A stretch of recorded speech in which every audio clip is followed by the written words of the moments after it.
Okay, good afternoon, everybody. I am coming to you from my home today, and one day after the Alabama loss to A&M, so not exactly in the best of moods today. But we're going to try to make this as brief as possible, so that I can give you a little bit of information on the second preparation for the second essay. Okay, so first of all, let's take a look at what the question is asking you.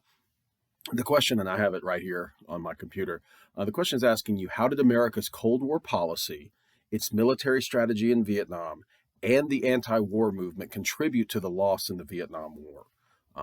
The second part of the question is, which factor would you argue was most important in forcing the United States to end the war?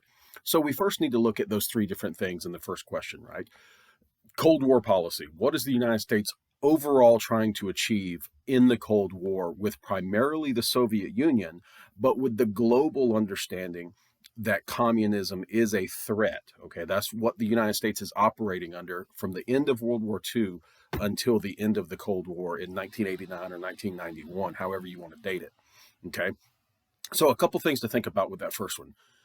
What is the military, or I'm sorry, what is the Cold War policy? Okay, the overall policy that the United States is engaging in when it confronts communism the world over, because it's not going to ever have a direct showdown with the USSR or the Soviet Union, correct? Okay, so it's going to fight wars and conflicts by proxy, meaning other conflicts in other parts of the world, other types of engagements instead of direct military action. And so you really need to be able to express what that Cold War policy is. You also need to be able to express what the military strategy in Vietnam is. The Vietnam War is very, very different from, say, World War II, and the way the United States prosecutes the war is quite different as well. It's also very different from the previous Cold War conflict, right? The Korean War, which had happened from 1950 to 1953. That was, well, obviously in Korea, and the strategy and the objectives there were in some ways similar as far as a limited war. The United States isn't fighting this all out World War II style war, but at the same time, the strategy and the overall type of war that is fought in Korea, the first Cold War engagement that the United States fights, is very, very different than Vietnam. And it's not just because it's in a different country, it's also because of a lot of different factors. So you'll need to explore what those factors are and how it shapes strategy in Vietnam. Finally, one of the biggest misperceptions that people have is that the anti-Vietnam War movement, the anti-war movement in the 1960s and 70s, is present from day one. And that's simply not true. If you were to have asked Americans in 1964, 1965, where Vietnam is, you would have had some difficulty in getting a correct answer in some cases to that question. So the United States sort of slowly gets involved in the Vietnam War. This is a buildup of years and years. So you need to explore what's happening in Vietnam and how the United States is responding to it, even in the 1950s, okay?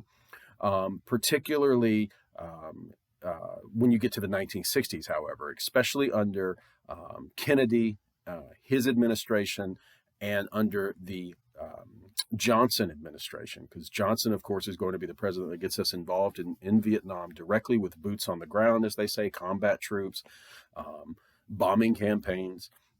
But the buildup is slow, all right?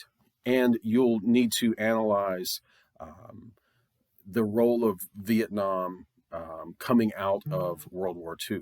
Okay, so back to just to make sure we're clear on that point. Um, so the anti-war movement, I guess what I'm trying to say here is the anti-war movement did not start from day one. It grows as American presence and American buildup, military buildup grows in Vietnam. So you have this process occurring, growing, and the anti-war movement, which didn't exist, is going to grow with it. Okay, so I use my hands a lot here. So you're going to have those two kind of grow together. All right. By the Nixon administration, the anti-war movement will reach its peak, actually. The turning point in Vietnam War has often been argued has been the Tet Offensive of 1968. And Of course, there's an anti-war movement by that point. By the time you get to 1970 and 1971, the anti-war movement is very, very big. So you'll need to explain the role it has, because at least in democracies and republics, the powers that be, the politicians, have to some degree be responsible to the people. They want to be voted in. They want their political party to remain in power, and they're going to have to be responsible to the whims of the people, the demands and the desires of the people. And sometimes those can be capricious. Sometimes they can change, seemingly overnight. But nonetheless, politicians in democracies and republics have to be held accountable for their actions to some degree. Now, the bigger picture, we can argue and debate over that, but here, the anti-war movement is big enough. It's big enough to have repercussions on these politicians who are prosecuting the war. And again, politicians want to stay in power. They want their political party to still have influence. And so you'll really need to spend some time looking at the anti-war movement as well. Okay. In your textbook, if you'll look at chapters 27 and 28, that will give you some really good information. That'll give you the foundations after you look at the PowerPoint. So don't forget about the PowerPoint. So this is under Module 3. The Cold War at Home and Abroad will help you get a feel for the bigger Cold War. There might be some information in there on the race and rights revolutions, how in some ways the Cold War was connected to, say, like the civil rights movement. Kennedy in particular was very concerned about America's image during the era of segregation when it came to, say, African leaders, for example, who they saw, the Soviets and the Americans both see Africa coming out of colonialism as sort of up for grabs in this showdown between the two major superpowers. And then, of course, obviously, the Vietnam War and anti-war movement PowerPoint itself will help you out considerably. Okay, so the war itself, but it needs to be placed in the larger context of the Cold War. The Vietnam War is not a one-off war. It is part of a larger conflict between democracy and communism, and how that is shaped. It doesn't come out of the blue. It's shaped by perceptions, some misconceptions for sure by the political leadership at the time about the importance of Vietnam, about its role, in the larger Cold War. Is it a civil war first? Is Ho Chi Minh, one of our adversaries during the conflict, at least until his death in '69? Is he a nationalist first? Is he a communist first?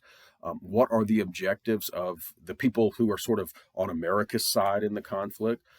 What do they hope to achieve? And do they have America, this big, huge, wealthy superpower? Do they have them in a vice grip, basically, and can just continue to get funds to prop themselves up because they're the side that's anti-communist? Okay, so there's a lot to wrestle with here with this question. But again, make sure you're focusing in on one, the actual larger Cold War strategy and how Vietnam fits into that.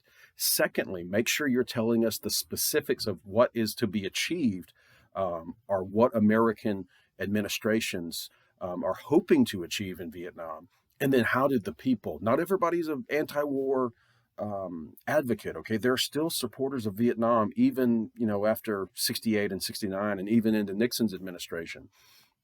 So we'll not just want to see how the presidents respond to this, but with that anti-war movement, does it make it impossible for whatever a victory would mean in Vietnam? Does that make it impossible to achieve with such a large anti-war movement, the largest this country has ever seen?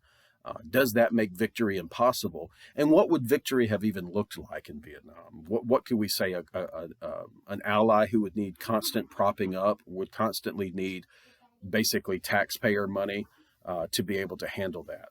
Okay, so those are the things that you're going to want to think about when you look at into doing Essay 2. Okay. All right. So if you have any other questions, let me know.